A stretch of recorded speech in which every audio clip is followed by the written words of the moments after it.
الحمد لله نحمده ونستعينه ونستغفره ونؤمن به ونتوكل عليه ونعوذ بالله من شرور أنفسنا ومن سيئات أعمالنا من يهد الله فلا مضل له ومن يضلله فلا هادي له ونشهد أن لا إله إلا الله وحده لا شريك له ولا نظير له ولا معين له ولا مشير له ولا مثال له ولا مثل له ونشهد أن سيدنا وسندنا وشفيعنا وحبيبنا ومولانا محمدا عبده ورسوله أما بعد فقد قال الله تبارك وتعالى في القرآن المجيد والفرقان الحميد فأعوذ بالله من الشيطان الرجيم بسم الله الرحمن الرحيم يا أيها الذين آمنوا كتب عليكم الصيام كما كتب على الذين من قبلكم لعلكم تتقون صدق اللہ العظیم۔ قبل اس کے بعد شروع ہوں، ایک مرتبہ بلند آواز کے ساتھ درود شریف پڑھ لیں۔ اللہم صلی علی سیدنا مولانا محمد وعلی آل سیدنا مولانا محمد وبارک وسلم کما تحب وترضى عدد ما تحب وترضى یا کریم۔ میرے محترم بزرگوں، دوستوں اور عزیز ساتھیوں، اللہ تبارک و تعالیٰ کا بہت ہی بڑا کرم ہے، احسان ہے کہ اللہ رب العزت نے ہمیں اپنے گھر میں بیٹھنے کی توفیق عطا فرمائی، اور یہ اللہ کی بے پایا رحمت اور اللہ کی اپنے بندوں سے محبت ہی ہے کہ اس نے ہمیں ایسے ایام، ایسی راتیں، ایسے اوقات عطا فرمائے جس میں ہم جیسے گنہگار بندے اللہ کے سامنے رو کر گر گڑا کر اللہ کی عبادت کر کر اپنے سارے گناہوں کو معاف کرا سکتے ہیں، اس لیے کہ اللہ کو اپنے بندوں سے بڑی محبت ہے۔ وہ نہیں چاہتا کہ اس کا کوئی بھی بندہ جہنم میں چلا جائے، اس لیے اللہ تبارک و تعالی نے انبیاء کرام کو مبعوث فرمایا تاکہ انبیاء کرام اپنے زمانے میں آئیں اور وہ اپنی امتوں کو سمجھائیں کہ اللہ تمہارا خالق ہے، مالک ہے، اسی نے تمہیں پیدا کیا، تمہیں اسی کی عبادت کرنی چاہیے۔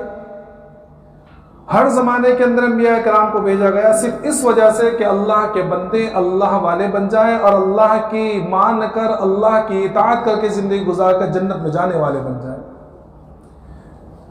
چنانچہ اس امت کے اوپر تو اللہ رب العزت کا بہت ہی بڑا کرم ہے کہ اس امت کے لیے روزانہ ایک وقت مقرر کر دیا عبادت کا، اور اس میں اللہ رب العزت دعائیں قبول کرتا ہے۔ پھر اس کے بعد بہت ساری راتیں دے دی، شب برأت ہے، شب قدر ہے، اور عرفہ والی رات ہے، عید الفطر، عید الاضحیٰ کی رات ہے۔ یہ وہ راتیں ہیں جس کے بارے میں حدیث پاک کے اندر آتا ہے کہ جو شخص ان 5 راتوں کو زندہ کرے، کیا مطلب کہ ان 5 راتوں میں خوب عبادت کرے، اللہ کے عبادت کے اندر یہ راتیں گزار دیں، تو اللہ تبارک و تعالیٰ اس دن اس کے دل کو زندہ رکھیں گے جس دن سارے دل مردہ ہو جائیں گے، یعنی قیامت کے دن اس کو اپنی رحمت کے سائے میں، اپنے عرش کے سائے میں جگہ عطا فرمائیں گے۔ کتنی بڑی بات ہے۔ پھر اس کے بعد کچھ ایام عطا فرمائے، انہی میں سے ایک مہینہ عطا فرمایا اللہ تبارک و تعالیٰ نے، وہ ہے رمضان کا مہینہ جو آئندہ آنے والا ہے، اور بہت کم دن بچے ہیں اس کے اندر۔ میرے محترم بزرگوں، دوستو، یہ رمضان کا مہینہ جو ہے بڑا عظیم الشان، بڑا برکت والا اور بڑا مبارک اور بڑا ہی رحمت والا مہینہ ہے۔ یہ آج ہماری غفلت ہے کہ ہم اس مہینے کو سمجھتے نہیں ہیں، ورنہ ہمارے اکابرین اور صحابہ کرام کے بارے میں یہ لکھا ہے کہ وہ 6 مہینے رمضان کے استقبال کیا کرتے، 6 مہینے پہلے رمضان کے استقبال کی تیاری کیا کرتے تھے کہ رمضان آنے والا ہے، ہمیں رمضان میں کس طرح عبادت کرنی ہے، اور اس کے بعد کے 6 مہینے اللہ سے دعا کیا کرتے کہ اللہ رمضان تو گزر گیا ہے لیکن پتہ نہیں ہمارا قبول ہوا یا نہیں قبول ہوا ہے، تو ہمارے رمضان کو قبول کر دے۔ آج تو ہمارا مہینہ رمضان کا آتا ہے اب تو اتنی زیادہ غفلت ہو گئی عبادات سے کہ رمضان کا مہینہ آتا ہے تو لوگوں کے دل بجھتے ہیں، یار رمضان کا مہینہ آ رہا ہے، روزے رکھنے پڑیں گے، بڑے حالت خراب ہو جاتی ہے۔ پہلے سے رونا شروع ہے کہ یار اس بار تو بہت سخت گرمی ہو رہی ہے، بڑا کیا حالت ہوگی، کیا پریشانی ہوگی۔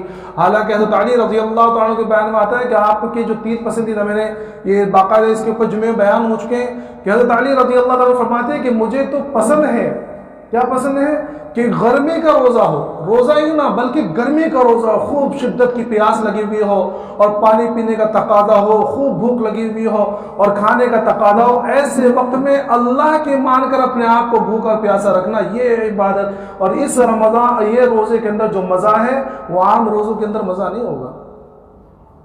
یہ بڑا عظیم الشان مہینہ آنے والا ہے، اس لیے اللہ کے رسول صلی اللہ علیہ وسلم نے خاص طور پر احادیث کے اندر اس بارے میں ترغیب دلائی ہے۔ چنانچہ ایک بڑی طویل حدیث ہے جو 15 شعبان میں، نصف شعبان میں اللہ کے رسول صلی اللہ علیہ وسلم سے مروی کہ آپ نے رمضان کے استقبال کے بارے میں فرمائی کہ ایک مہینہ آنے والا ہے اور وہ برکت والا مہینہ ہے، اور اس کا پہلا عشرہ رحمت کا ہے، دوسرا عشرہ مغفرت کا ہے، تیسرا عشرہ جہنم سے خلاصی کا ہے۔ ہمارے تو کیسے عشرے گزر جاتے ہیں پتہ نہیں چلتا۔ تو رمضان سے یہ بڑا عظیم الشان مہینہ ہے۔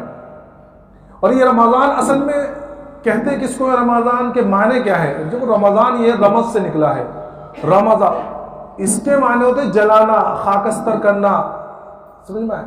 تو رمضان کا مہینہ دراصل اس لیے اس کو رمضان کا مہینہ کہا جاتا ہے کیونکہ اس کے اندر انسانوں کے گناہوں کو، جو ایمان والے ہیں جب وہ عبادات کرتے ہیں اور اللہ کی اطاعت میں رمضان کا مہینہ گزارتے ہیں تو اللہ ان کے تمام گناہوں کو جلا دیتا ہے، ختم کر دیتا ہے۔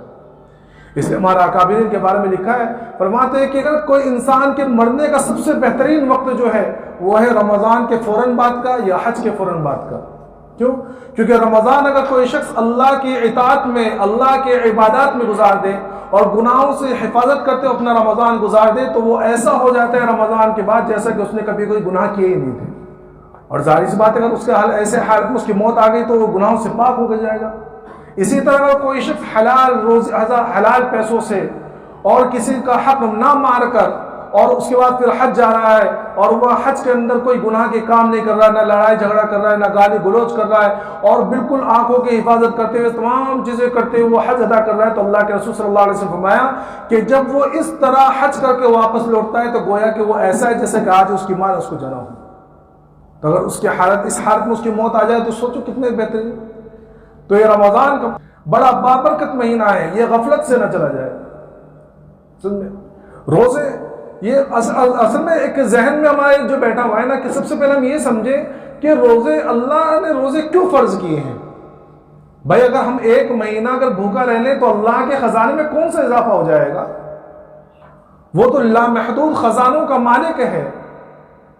حدیث پاک کے اندر آتا ہے کہ حدیث قدسی ہے کہ اللہ کی طرف سے ارشاد ہے کہ اے لوگو، اے جنات و انسان، اگر آدم علیہ السلام سے لے کر قیامت تک آنے والا ایک ایک انسان، ایک ایک جنات، مرد، عورت، بچے، جوان، بوڑھے اور جتنے بھی ہیں سارے کے سارے ایک میدان میں جمع ہو جاؤ اور وہ مانگنا شروع کرے اللہ سے، وہ ہر زبان میں مانگے جو زبان وہ جانتے ہیں، اور جو کچھ وہ چاہتے ہیں، جو کچھ وہ مانگے اللہ تبارک و تعالیٰ ان کے خواہشات کے مطابق بھی دے اور اس سے دگنا کر کے دے۔ سارے لوگوں کو دینے کے بعد بھی اللہ کے خزانے میں صرف اتنی کمی ہوگی جتنا کہ سمندر کے اندر سوئی ڈبا کر نکالنے سے سوئی کے نوک کے اوپر جو پانی رہتا ہے اتنی اللہ کے خزانے میں کمی ہوگی، اور یہ کمی کوئی کمی نہیں ہوگی، وہی بعد میں پوری ہو جائے گی۔ تو یہ ایک مہینہ جو ہمیں اللہ تبارک و تعالیٰ نے بھوکا پیاسا رکھا ہے، اس میں اللہ کا کیا فائدہ ہے؟ نہ اللہ کے خزانے میں کوئی کمی ہے، نہ اللہ کے عزت کے اندر کوئی بڑھوتری پیدا ہو جائے گی، اور اگر ہم روزہ نہیں رکھیں گے تو اللہ کی شان میں کوئی کمی واقع نہیں ہوگی۔ اللہ تو ساری چیزوں سے پاک بے عیب ہے، کمی زیادتی سے۔ تو اللہ تبارک و تعالیٰ نے خود ارشاد فرما دیا، کیا ارشاد فرمایا؟ یا ایھا الذین آمنوا کتب علیکم الصیام، کہ سب سے پہلے تو اللہ تبارک و تعالیٰ نے یہ نہیں کہا اے لوگو، یہ نہیں کہا اے میرے بندو، بلکہ اللہ تبارک و تعالیٰ نے یہاں اپنے رشتے کا حوالہ دیا ہے، اور یہ بہت اہم چیز ہے۔ دیکھو ایک انسان ہے، والد ہے، باپ ہے، وہ اپنے بیٹے کو اس کا نام لے کر پکارے، یہ ایک طریقہ ہوتا ہے۔ ایک طریقہ یہ ہوتا ہے کہ اس کو لاڈ سے کہیں، رشتے کا حوالہ دے، اے میرے بیٹے، اس میں ایک عجیب سی محبت ہوتی ہے، ایک عجیب سا پیار ہوتا ہے۔ تو اللہ تبارک تعالیٰ نے یہ نہیں کہا ہے میرے بندو یا اے لوگو، بلکہ اپنی محبت اور اپنے رشتے کا حوالہ دیا، فرمایا اے ایمان والو، اے وہ لوگوں جو میری محبت کا دعویٰ کرتے ہو، اے وہ لوگوں جو مجھ سے میری توحید کا اقرار کرتے ہو، اے وہ لوگوں جو ایمان رکھنے کا دعویٰ کرتے ہو۔ اور یہ محبت کیوں ارشاد فرمائی اور یہ محبت سے کیوں خطاب فرمایا؟ اس لیے کہ فرمایا کہ آئندہ جو تمہارے اوپر ذمہ ڈالی جا رہی ہے وہ ذرا سخت ہے، لیکن وہ ذمہ داری ایسی ہے جیسا کہ باپ اپنے بیٹے کو کہتا ہے کہ اس میں باپ کا کوئی فائدہ نہیں ہوتا ہے، یا کبھی ہو سکتا ہے باپ کے لیے تو کوئی فائدہ بھی ہو، لیکن جو ذمہ داری تمہارے اوپر ڈالی جا رہی ہے اس میں اللہ رب العزت کا ذرہ برابر بھی فائدہ نہیں ہے۔ وہ ذمہ داری کیا ہے؟ کتب علیکم الصیام، کہ تمہارے اوپر روزے فرض کیے گئے ہیں۔ اور آگے پھر تسلی دے رہے اللہ تبارک تعالیٰ، کیا تسلی دے رہے ہیں؟ کما کتب علی الذین من قبلکم، کہ اے لوگوں تم یہ نہ سمجھنا کہ یہ روزے کی ذمہ داری اور یہ روزے والے عبادت اور یہ روزے صرف تمہارے اوپر فرض کیے گئے ہیں، بلکہ ہر امت میں جو تم سے پہلے گزر چکی ہے سب کے اوپر جو ہے روزے فرض کیے گئے تھے۔ کتب علی الذین من قبلکم، جیسے کہ تم سے پہلے جو امتیں گزری ان کے اوپر بھی روزے فرض کیے گئے تھے۔ ان روزوں کا مقصد کیا ہے؟ ان روزوں کا مقصد تمہیں بھوکا رکھنا نہیں ہے، یا تمہیں پیاسا رکھنا نہیں ہے، یا تم سے کوئی پیسے لینا نہیں ہے، تمہاری جائیداد جاگیر لینا نہیں ہے۔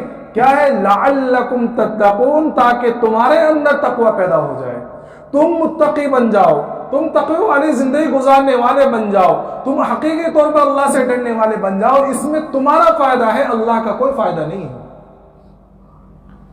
اور تقوی کہتے کس کو ہیں؟ کسی نے حسن بصری رحمۃ اللہ علیہ سے پوچھا کہ حضرت یہ بتائیے کہ تقوی کہتے کس کو ہے؟ تو آپ نے ارشاد فرمایا کہ ذرا یہ تو بتاؤ کہ تم کبھی کسی جنگل سے گزرے ہو، کسی ایسے جنگل سے جہاں چاروں طرف جو ہے صرف کانٹے دار درخت ہوں، کانٹے دار جھاڑیاں ہوں؟ کہ ہاں گزرا ہوں۔ کہ کس طرح گزرے؟ کہ اس طرح گزرا ہوں کہ بالکل دامن سمیٹ کر اور کپڑے بالکل لپیٹ کر اور اچھے طریقے سے سنبھال کر، تاکہ میرا کوئی کپڑا کانٹوں میں نہ الجھ جائے اور میرا کپڑا پھٹ نہ جائے۔ کہا کہ بالکل یہی حالت تقوی کی ہے کہ انسان گناہوں سے جس طرح کانٹے سے بچ رہا ہے، گناہوں سے اس طرح بچ کے زندگی گزار لے کہ کہیں گناہوں کی کسی وجہ سے اس کے ایمان کے اندر کوئی پھٹن نہ پیدا ہو جائے۔ یہ ہے تقوی۔ تو روزوں کا اصل مقصد یہ ہے کہ انسان کے اندر تقوی پیدا ہو جائے، اور یہ حقیقی چیزیں ہیں کہ اگر کوئی شخص حقیقی طور پر اور صحیح طریقے سے رمضان گزار لے تو باقی کے 11 مہینوں میں اس کا ایمان کے اوپر عمل کرنا، اسلامی احکامات پر عمل کرنا، اللہ کی اطاعت میں رکھنا بہت زیادہ آسان ہو جاتا ہے۔ اس لیے ہمارے اکابر فرمایا کرتے ہیں، علامہ تھانوی رحمۃ اللہ علیہ کے ملفوظات میں لکھا ہے کہ اگر کسی شخص کو کوئی گناہ چھوڑنا ہے تو رمضان میں اس کی پریکٹس کر لے، اور یہ بات میں 100% لکھ کے دے سکتا ہوں کہ اگر اس نے صحیح طریقے سے اس گناہ سے بچنے کی پریکٹس کر لی تو آئندہ 11 مہینے اس گناہ کے قریب نہیں جائے گا۔ مثلا کسی کو غیبت کرنے کی بہت زیادہ عادت ہے، یہاں بیٹھ کے غیبت ہو رہی ہے، وہاں بیٹھ کے غیبت کر رہا ہے، تو رمضان کے اندر شروع رمضان سے یہ عہد کر لے کہ میں پورا رمضان غیبت سے بچوں گا۔ تو اگر وہ پورا رمضان اس نے اس طرح گزار دیا کہ اس نے کسی کی بھی غیبت نہیں کی، تو یہ بات لکھ کر دینے کے قابل ہے کہ آئندہ 11 مہینے میں انشاءاللہ ثم انشاءاللہ وہ غیبت نہیں کرے گا۔ اگر کسی نوجوان کو فحش فلمیں دیکھنے کی عادت ہے یا فلمیں دیکھنے کی عادت ہے، وہ رمضان کے اندر فلموں سے بالکل کنارہ کشی اختیار کر لے، وہ شارٹ ویڈیو تک نہ دیکھے، بالکل موبائل کو ہاتھ ہی نہ لگائے، 1 مہینہ اس طرح گزار لے، انشاءاللہ آئندہ 11 مہینے میں اس گناہ سے بچنا آسان ہو جائے گا۔ جس گناہ سے وہ بچنا چاہتا ہے اس گناہ کی پریکٹس اس مہینے میں کر لے، آئندہ کے 11 مہینے اس گناہ سے بچنا بالکل آسان ہو جائے گا۔ سمجھ میں آ رہا ہے؟ لیکن ہوتا کیا ہے، افسوس اس بات کا ہے کہ رمضان ہمارا ایسا گزر جاتا ہے کہ پتہ ہی نہیں چلتا، اور اس کی سب سے بڑی وجہ یہ ہوتی ہے کہ ہم لوگوں نے رمضان سے پہلے کبھی رمضان کی تیاری ہم کرتے ہی نہیں ہیں۔ اچھا، ہم لوگ تیاری بھی کیسے کرتے پتہ ہے؟ کچھ لوگ وہ تیاری تو کرتے ہیں لیکن وہ رمضان میں عبادات کی تیاری نہیں کرتے، رمضان میں کمانے کی تیاری کرتے ہیں، اپنی بزنس کی تیاری کرتے ہیں۔ میرے محترم دوستو، یہ رمضان سیل ہے، سمجھے؟ جس طرح سیل لگتا ہے نا کہ بازاروں میں آپ نے دیکھا ہوگا، مارکیٹ جب لگتی ہے، کہیں کہیں بدھ کی بازار لگتا ہے، کہیں اتوار کا بازار لگتا ہے، تو وہاں سیل لگتا ہے کہ یہ بڑی اچھی قیمتی چیزیں جو ہے کم قیمت میں بکتی ہے، اور وہاں یہ ہے کہ بھائی اتنی چیزیں جو ہے اتنی قیمت پہ لے جاؤ، 1000 کی چیز جو ہے سیل لگا ہوا ہے، پہ 50% ڈسکاؤنٹ ہے اور لے جاؤ بس، تو سارے لوگ ٹوٹ پڑتے ہیں۔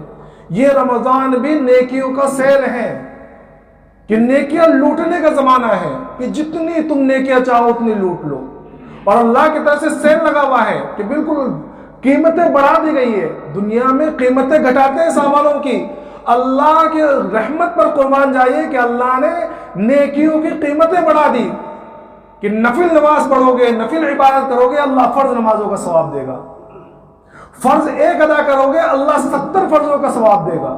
کتنا بڑا ثواب ہے کہ ریٹ بڑھا دیے۔ تو یہ نیکیوں کے سیل لگا ہوا ہے۔ ہم لوگ اس سیزن کے اندر اور اس موسم کے اندر، اس رمضان کے مہینے کے اندر دنیاوی چیزوں کے پیچھے پڑتے ہیں، اپنا ان کا سیل لگانا شروع کر دیں۔ بھائی تیاری ہو گئی رمضان کی، ہاں بس مال منگوا لیا ہے، پہلی تاریخ کو مال آ جائے گا کہ اس بار تو بس کمانے کا اتنا، یہ سیزن میں اچھا گزر جائے بس۔ کس اعتبار سے؟ مال و دولت کے اعتبار سے۔ میں کہتا ہوں کہ شاید 100 میں سے کوئی 1-2 ایسا مل جائے گا جو یہ کہے گا کہ نہیں بھائی رمضان آ رہا ہے، عبادت کرنے والا، ہم تو اس مہینے کے اندر جو ہے ساری چیزوں سے کرارا کش ہو کے عبادات میں مشغول ہوں گے۔ کتنے لوگ ہم میں سے جو ہے بیٹھے ہوئے ہیں جنہوں نے یہ ترتیب ابھی سے ہی بنائی ہے کہ بھائی رمضان آنے والا ہے، میں اپنی مشغولیوں کو کم کروں گا۔ ایسے لوگ تو مل جائیں گے مسجدوں کے اندر جو مشغولیوں کو بڑھانے والے ہوں گے، کم کرنے والے اللہ ماشاء اللہ ملیں گے۔ حالانکہ ہمارے اکابر کا معمول کیا تھا کہ رمضان کے اندر اپنے مشاغل کم کیا کرتے تھے۔ آپ نے دیکھا ہوگا کہ رمضان کے اندر عام طور پر آپ دیکھیں کہ مدارس کے اندر چھٹیاں ہو جاتی ہیں، جتنے مدرسے تقریباً سب میں جو ہے رمضان کے اندر چھٹی ہوتی ہے۔ کوئی کہنے والا کہہ دے بھائی رمضان تو عبادت کا مہینہ ہے، تم اس میں چھٹی دے رہے ہو، پڑھائی ہونی چاہیے۔ تو بھائی وہاں رمضان میں اس لیے چھٹی دی جاتی ہے کیونکہ ہر فرد یہ سوچتا ہے کہ بس میں رمضان کے اندر تو ایسا ہو کہ میں ہوں اور بس اللہ ہو، کہ اللہ سے راز و نیاز، اللہ کی عبادت، قرآن شریف کی تلاوت اور تراویح اور قرآن شریف اور رمضان اور عبادات تسبیحات، بس اسی میں لگا رہو۔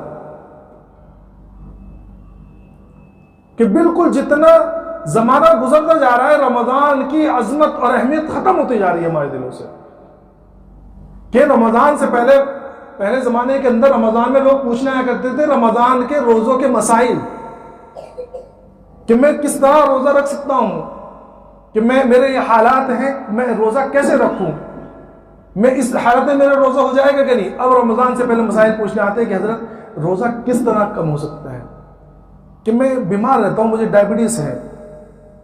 اگر دنیاوی کاروبار کے لیے، دنیاوی مسائل کے لیے دن بھر بھوکا رہنے کوئی مسئلہ نہیں، جہاں رمضان ہے ڈائبٹیز فوراً لٹ کر آ جاتی ہے کہ میں ڈائبٹیز ہے، مجھے اتنی گولی کھانی پڑتی ہے، میں اگر روزہ چھوڑ دوں تو کتنا فدیہ دینا پڑے گا۔ کتنے لوگ پوچھ چکے اب تک، سمجھ میں آ رہا ہے؟ تو یہ تو ہمارے عبادات کا حال ہے، وہ بھی رمضان جیسے عظیم الشان مہینے میں، کہ جس میں اللہ کے رسول صلی اللہ علیہ وسلم کا معمول یہ تھا کہ فرماتے کہ اللہ کے رسول صلی اللہ علیہ وسلم کے جب رمضان آیا کرتا تھا 3 چیزوں میں بہت زیادہ اضافہ ہو جایا کرتا تھا۔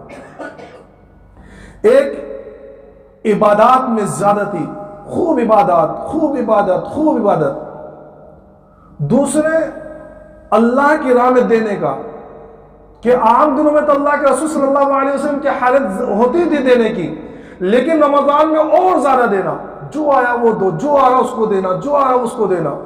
اور تیسرا، اللہ کے سامنے خوب رونا گڑگڑانا، خوب رونا، گریہ بازاری، خوب۔ یہ 3 چیزوں میں بہت زیادہ اضافہ ہو جایا کرتا تھا اللہ کے رسول صلی اللہ علیہ وسلم کا۔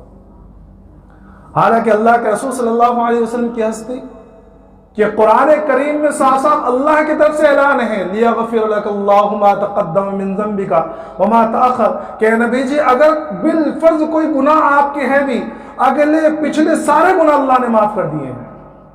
اللہ کی طرف سے اعلان ہے قرآن کریم کے اندر آقا مدنی محمد عربی صلی اللہ علیہ وسلم کے لیے، جب آپ کی عبادات کا یہ حال تھا اور ہمارا پتہ ہی نہیں کہ کیا ہونا ہے، کب موت آ جائے، اور کیا ہماری عبادتوں کا حال، ہم دوسرے سے کیا پوچھے، خود ہم کو معلوم ہے، اور اس کے باوجود رمضان ہمارا ایسے گزر جاتا ہے کہ پتہ ہی تک نہیں چلتا۔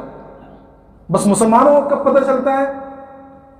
جمعہ آ جائے، الوداع جمعہ آ جائے، شب قدر میں تو سارے لوگ ایسے ولی بن کر آتے ہیں کہ بیچارے جو ہمیں مہینے بھر کے نمازی رہتے ہیں ان کو جگہ نہیں ملتی ہے، اور اس کے بعد پھر عید کا دن تو لینے کا ہوتا ہے، ایسے بن ٹھن کر آتے ہیں کہ پتہ نہیں رمضان کے اندر کتنا کیا تیر مار لیا ہے، حالانکہ روزے بھی صحیح سے نہیں ہوئے ہوتے ہیں۔ تو میرا محترم دوستو، رمضان کی بے قدری نہ کریں، رمضان کی بے قدری نہ کریں۔ ایک حدیث میں ہمیشہ، آپ بھی ہمیشہ رمضان میں سنتے ہوں گے، میں اس حدیث کو پھر آپ کے سامنے بیان کرتا ہوں، بڑی دل دہلانے والی حدیث ہے۔ اگر ہم اپنے دل کو سنبھالنے والے بن جائیں، یا ہمارے دل کے اندر ذرا برابر اللہ کا خوف ہو، وہ حدیث کیا ہے؟ صحابہ کرام کہ ایک حدیث پاک کے اندر آتا ہے کہ ایک مرتبہ اللہ کے رسول صلی اللہ علیہ وسلم منبر پر تشریف لے جا رہے تھے، تو آپ نے جب پہلے زینے پر قدم رکھا تو کہا آمین، پھر دوسرے زینے پر قدم رکھا دوسری پیڑھی پر تو پھر کہا آمین، پھر جب تیسرے پر رکھا تو پھر کہا آمین، اور اس کے بعد آپ نے خطبہ وغیرہ دیا، نماز وغیرہ پڑھی۔ اس کے بعد جب نیچے اترے تو صحابہ کرام، وہ تو ہمارے جیسے تھوڑی تھے، وہ تو مسائل اور علم کے دلدادہ تھے، وہ تو سوچا کرتے ہیں کس طرح نئی بات ہم کو مل جائے، تو انہوں نے کہا، عرض کیا کہ یا رسول اللہ صلی اللہ علیہ وسلم، آج ہم نے آپ سے ایک عجیب بات دیکھی کہ آپ جب منبر پر تشریف لے جا رہے تھے تو آپ نے ہر قدم پر جو ہے آمین کہا، کیا بات ہے؟ تو اللہ کے رسول صلی اللہ علیہ وسلم نے ارشاد فرمایا کہ میرے پاس جبرائیل علیہ السلام آئے تھے اور آپ نے 3 بددعائیں دی ہیں۔ کیا؟ 3 بددعائیں دی ہیں، اور اس پر اللہ کے رسول صلی اللہ علیہ وسلم نے آمین کہی ہے۔ اور بعض روایت میں کہ اللہ کے رسول کو آمین کہنے کے لیے تو جبرائیل نے کہا کہ یا رسول اللہ میں آمین کہی اس بات کے اوپر۔ کیا 3 بددعائیں تھیں؟ فرمایا کہ ہلاک ہو وہ شخص جو اللہ کے رسول صلی اللہ علیہ وسلم کا نام سنے اور اس کے بعد درود شریف نہ پڑھے آپ پر۔ اللہ کے رسول صلی اللہ علیہ وسلم نے فرمایا آمین۔ پھر اس کے بعد جبرائیل علیہ السلام نے دعا کی کہ ہلاک ہو وہ شخص جو اپنے ماں باپ کو بڑھاپے کی حالت میں پائے اور اس کے باوجود ان کی خدمت کر کے جنت کا مستحق نہ ہو جائے۔ اللہ کے رسول صلی اللہ علیہ وسلم فرمایا کہ آمین۔ اور اس کے بعد جبرائیل علیہ السلام نے تیسری بددعا دی کہ ہلاک ہو وہ شخص جو رمضان کا مبارک مہینہ پائے اور رمضان کے مہینے میں اپنی مغفرت نہ کروائے اور اسی طرح غفلت میں زندگی گزار دے، ہلاک ہو ایسا شخص۔ اللہ کے رسول صلی اللہ علیہ وسلم نے آمین کہی۔ اب سوچو کہ سید الملائکہ، فرشتوں کے سردار کی بددعا، اور اس میں سید الملائکۃ والمرسلین، اور سارے نبیوں کے سردار، سارے لوگوں کے سردار، سارے فرشتوں کے سردار آقا مدنی جناب محمد مصطفیٰ صلی اللہ علیہ وسلم کی آمین۔ سوچو اس بددعا کو کہاں سے کہاں تک پہنچا دیا ہے، اور اس کے باوجود اگر یہ ہمارا مہینہ غفلت میں گزر جائے تو ہماری ہلاکت میں کیا شبہ ہے۔ اور اس کے بعد ہم یہ کہتے ہیں کہ ہم پریشان ہیں، حالات آ رہے ہیں، یہاں مسلمان لٹ رہے ہیں، وہاں مسلمان لٹ رہے ہیں۔ کیوں نہیں لٹیں گے بھائی؟ تم 1 مہینہ اللہ کی کہہ کے گزار نہیں سکتے؟ 1 مہینہ اللہ کے لیے اپنے کاروبار کو نہیں چھوڑ سکتے؟ 1 مہینہ اللہ کے لیے اپنی ملازمت کو آگے پیچھے نہیں کر سکتے؟ جبکہ اللہ نے صاف صاف اعلان کر دیا کہ اللہ تم سے روزی کموانا نہیں چاہتا، اللہ روزی دینے والی ذات ہے۔ تو کیا ہمیں اللہ کے وعدوں پہ اتنا بھی یقین نہیں کہ ہم 1 مہینہ اللہ کی عبادت میں گزار دیں؟ ہاں، ارے اگر کوئی بیمار ہے روزہ رکھنے سے تو کیا ہو سکتا ہے زیادہ سے زیادہ بھائی؟ بیماری اللہ کے ہاتھ میں ہے، شفا بھی اللہ کے ہاتھ میں، ڈاکٹر وغیرہ تھوڑی شفا دینے والے ہیں، یہ بیماری سے بچانے والے ڈاکٹر تو ہیں نہیں۔ تو اگر ہم اللہ کے لیے روزہ رکھ رہے ہیں اور اس میں بیمار پڑے تو اللہ سے مانگے، اللہ نہیں دے گا۔ اگر ہمارے کاروبار کے اندر کتنی ترقی ہو جائے گی 1 مہینے کے اندر، یا ہم روزہ رکھیں گے تو کتنی کمی ہو جائے گی ہمارے کاروبار میں، کتنا ہم لٹ جائیں گے۔ دینے والی ذات تو اللہ کی ہے نا، خزانے اللہ کے پاس ہیں۔ 1 مرتبہ اخلاص کے ساتھ یہ مہینہ گزار دو، اگر کاروبار میں کوئی تنزل آ جائے تو برداشت کر لو، سمجھے؟ تھوڑی سی بیماری آ جائے تو برداشت کر لو، تھوڑے حالات آ جائے تو برداشت کر لو، لیکن رمضان کا مہینہ میرے محترم بزرگوں دوستو، اللہ کی عبادت کر لو، اللہ کے لیے اپنے آپ کو خاص کر لو، اپنی ترتیب بنائے ابھی سے۔ یہ جو 4-5 دن ملے ہیں، یہ ترتیب بنانے کے لیے اپنے خرچ کریں کہ رمضان کے اندر میں اپنے کاروبار کو اس طرح آگے پیچھے کروں گا، رمضان کے اندر میں اپنی ملازمت کو اس طرح آگے پیچھے کروں گا، رمضان میں اپنی مشغولیوں کو اس طرح کم کروں گا، اور رمضان کا مہینہ پھر میرے محترم بزرگوں دوستو عبادات میں گزاریں، خوب عبادت کریں۔ ارے اللہ تو غیروں کو دیتا ہے۔ ایک واقعہ لکھا ہے کہ ایک مجوسی تھا، اور بعض نے لکھا کہ یہودی تھا۔ تو بہرحال ایک رمضان کے مہینے کے اندر جو رمضان کا مہینہ تھا، تو اس کا بیٹا جو ہے باہر سے کھاتے ہوئے گھر میں آیا۔ تو جب اس نے دیکھا کہ رمضان کا مہینہ اور بیٹا کھاتے ہوئے باہر سے آ رہا، تو ایک زور کا تھپڑ اپنے بچے کو لگایا اور کہا کہ تجھے شرم نہیں آتی کہ مسلمانوں کے رمضان کا مہینہ چل رہا ہے اور وہ بھوکے پیاسے تو ان کے سامنے کھاتے پھر رہا ہے۔ کچھ دنوں کے بعد جو ہے اس کا انتقال ہو گیا۔ تو کسی نے اس کو خواب میں دیکھا کہ وہ جنت میں ٹہل رہا ہے، وہ بڑے عیش و آرام میں، بڑے محلات میں ہے۔ تو اس کو بڑا تعجب ہوا کہ بھائی تو یہودی تھا، مجوسی تھا، تو جنت میں کیا کر رہا ہے؟ کہا کہ اس رمضان کی عظمت رکھنے کی وجہ سے، اور اس رمضان کی عظمت میں میرے اپنے نے جو اپنے بیٹے کو تھپڑ مارا تھا، اس تھپڑ مارنے کی بدولت اللہ نے مجھے ایمان عطا فرمایا، اور مرتے ہوئے مجھے کلمہ نصیب فرمایا، اور میں ایمان کی حالت میں مجھے موت ملی اور اللہ نے مجھے جنت میں داخل کر دیا۔ تو اگر ایک غیر رمضان کی عزت کرتا ہے، رمضان کی عظمت کرتا ہے، تو اللہ اس کو ایمان بھی عطا فرماتا ہے اور جنت میں داخل کرتا ہے۔ اگر ایمان والے اس رمضان کے عظمت کریں گے اور رمضان کا خیال کریں گے اور رمضان کی برکتوں سے فائدہ اٹھائیں گے، تو کیا اللہ رب العزت انہیں ایمان تو ان کے پاس ہے ہی، ساتھ میں ان کے ایمان کے اندر ترقی عطا فرمائے گا اور مال و دولت بھی عطا فرمائے گا۔ کیا اللہ سے کچھ بعید ہے؟ تو اپنے رمضان کو جو ہے بھنانے کی، کہتے ہیں اس کو مقبول کرانے کی کوشش کریں۔ رمضان میں خوب عبادات کریں۔ رمضان میں سب سے پہلے تو روزے رکھیں، روزہ بالکل چھوٹنا نہیں چاہیے۔ اللہ کے رسول صلی اللہ علیہ وسلم فرمایا کہ اگر کوئی شخص بغیر کسی شرعی عذر کے ایک روزہ چھوڑ دے، تو اگر اس کے قضاء اور کفارے کے اندر پورے زندگی بھر روزے رکھتے رہے تو اس کا کفارہ ادا نہیں ہو سکتا۔ ہاں، جو ایک روزہ چھوٹا ہے وہ روزہ ادا ہو جائے گا، لیکن جو برکت اور جو رحمت اور جو اللہ کی طرف سے انعام اس کو رمضان کے روزے میں ملنے والا تھا، وہ اس کو زندگی بھر روزے رکھنے میں نہیں ملے گا۔ اور ہم تو معمولی باتوں پر روزے چھوڑے، سر میں درد تھا، سحری نہیں کر پا رہے۔ سحری کرنا فرض تھوڑی ہے بھائی، سحری کرنا سنت ہے، کرنا چاہیے، برکت ہے اس کے اندر۔ لیکن اگر کوئی سحری نہ کر سکا تو آج کل تو ویسے ہی ہم لوگ افطار میں اس کے بعد اتنا کھاتے ہیں نا کہ 3 دن کے لگاتار روزے رکھ سکتے ہیں، جتنا ہم کھاتے ہیں۔ سمجھ میں آ رہا ہے؟ تو اگر ایک دن بغیر سحری کے روزہ بھی رکھ لیا، تو اگر روزہ رکھ بھی لیا تو پورے دن بھر یار سحری میں نہیں اٹھ پایا، پیاس لگ رہی ہے، آج سحری نہیں کر پایا، اور یار اٹھا تو اذان ہونے لگی تھی، میری دن بھر اس کو بس اس چکر میں گزر جاتا ہے کہ آج سحری نہیں کری، آج بغیر سحری کے روزہ رکھا۔ کیا ہو گیا بھائی؟ کون سا آسمان ٹوٹ گیا؟ ہاں، تو رمضان کے روزے نہ چھوڑیں۔ پھر اس کے بعد رمضان بھی صحیح طریقے سے گزارے، ابھی سے اپنا معمول بنائیں، سمجھے؟ جو اوقات ہے رمضان کے جن میں دعائیں قبول ہوتی ہیں، ان دعاؤں کے قبولیت کی جو اوقات ہے اس میں دعائیں مانگے۔ عام طور پر بہت زیادہ غفلت ہوتی ہے اس کے اندر، خاص طور پر افطاری کے وقت میں ہمیشہ کہتا ہوں، اس وقت افطاری کے وقت پورا گھر بزی رہتا ہے، عبادات کے اندر نہیں۔ عورتیں رہتی ہیں بالکل گھر کے اندر، یہ کھانا، وہ ڈش، یہ ڈش، اور یہ پکایا جا رہا، وہ پکایا جا رہا، یہ یوٹیوب پہ دیکھ کے یہ بنا رہی، وہ بنا رہی، پوری عورتیں وہاں بزی۔ عصر کے بعد کا وقت جو ہے، مرد پہلے تو خریداری میں پھل فروٹ اتنے لیتے ہیں کہ جیسے بعد میں ملیں گے ہی نہیں، پورے فروٹ، پورے ایک چیز، ہاں یہ بھی نہیں ہے، یہ بھی نہیں ہے، پورے فروٹ ڈھونڈتے ہیں۔ پھر اس کے بعد تھوڑے اذان سے تھوڑی دیر پہلے گھر پہنچتے ہیں تو اسے کاٹنے میں، پھر اسے 5 منٹ پہلے بھی اگر پہنچ رہے ہیں تو دعا مانگنے کے بجائے اپنے پلیٹ کی طرف نظر دھیان کے پورا جمائے رکھے کہ پہلے کون سی چیز اٹھانا ہے، اس کے بعد یہ والا پکوڑا اٹھانا ہے، کسی اور کا ہاتھ اس سے پہلے نہ پہنچ جائے، اس سے پہلے یہ لینا ہے، اس کے بعد وہاں رگڑے پہ ہاتھ مارنا، پوری تیاری بالکل پہلے سے تیار کیا کر رکھا ہے بھائی ہم نے۔ رمضان کو کھانے کا مہینہ بنا لیا، بلکہ کرتے ہیں لوگ۔ تو میں خاص طور پر مردوں کو کہ اپنی عورتوں کو عبادات کے لیے آزادی دو، ان کے اوپر پریشر نہ ڈالو. یہ بہت بڑی غلطی ہے مردوں کی.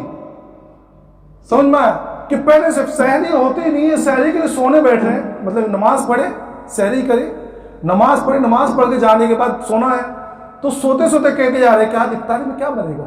ارے ابھی تو سحری کھا کے تو وہ بھی ہضم نہیں ہوا، یہاں تک کھائی نہیں ہے، ڈکار ابھی تک آ رہی ہے، اور افطاری کے ابھی تک، افطار میں کیا بنے گا؟ آج عورتوں کو اتنا مشغول کر دیتے ہیں. میرے محترم بزرگوں دوستو، اس طرح کی حرکتیں نہ کریں. یہ عبادات کا مہینہ ہے، سمجھیں. اکابر کے واقعات اٹھا کے آپ دیکھیں تو ان کی عورتیں بھی جو ہوتی ہیں نا، عورتیں بھی رمضان کے اندر کہیں کہیں قرآن ختم کر لیا کرتی تھیں. اگر ہماری وجہ سے ہماری عورتوں کے قرآن رہ گئے تو کل ہماری پکڑ ہوگی، اس بات کو ذہن میں رکھنا. سمجھ میں آ رہا ہے؟ یہ جو ہمارے فرمائشیں اور یہ آرڈر جو ہے نا، یہ پکوڑے اور وہ پکوڑے، یہ کھانا وہ کھانا، اس کھانے بنانے کے چکر میں اگر ہمارے گھر کی عورتوں کے قرآن رہ گئے تو ہماری پکڑ ہوگی. اکابر کے واقعات اٹھا کے دیکھیے. حضرت شیخ الہند رحمۃ اللہ علیہ کا واقعہ سنا کے اپنی بات ختم کروں گا. حضرت شیخ الہند رحمۃ اللہ علیہ کے معمولات میں لکھا ہے کہ آپ کی جو تراویح جو ہوتی ہے نا، تراویح، وہ تراویح سحری کے وقت میں ختم ہوا کرتی تھی. کس وقت؟ تراویح سحری کے وقت میں ختم ہوا کرتی تھی. اور گھر کے اندر مستورات جو ہے وہ الگ تراویح پڑھا کرتی تھی. ایک مرتبہ جہاں وہ قاری صاحب سنائے جاتے تھے گھر کے اندر، تو وہ بیمار پڑ گئے. تو حضرت نے جو ہے دوسرے قاری صاحب کو بھیج دیا کہ آج گھر کے اندر تم تراویح پڑھا کرو. وہاں دوسرے مرد بھی، محرم مرد بھی رہتے تھے رات. تو جب وہ تراویح، تو وہ پہلی مرتبہ گئے تھے تو انہوں نے جو ہے تراویح کے اندر جو ہے 5 پارے پڑھ کے واپس آ گئے. تو گھر سے چٹھی آئی کہ حضرت آج آپ نے کس کو بھیج دیا تھا؟ یہ تو بڑی جلدی میں تھے کہ آج سے 5 پارے تراویح میں پڑھائے ہیں. پتہ چلا کہ گھر کی عورتیں ایک ایک منزل قرآن شریف جو ہے تراویح کے اندر سننے کی عادت تھی. ایک منزل. ہم لوگوں کا حال کیا ہے؟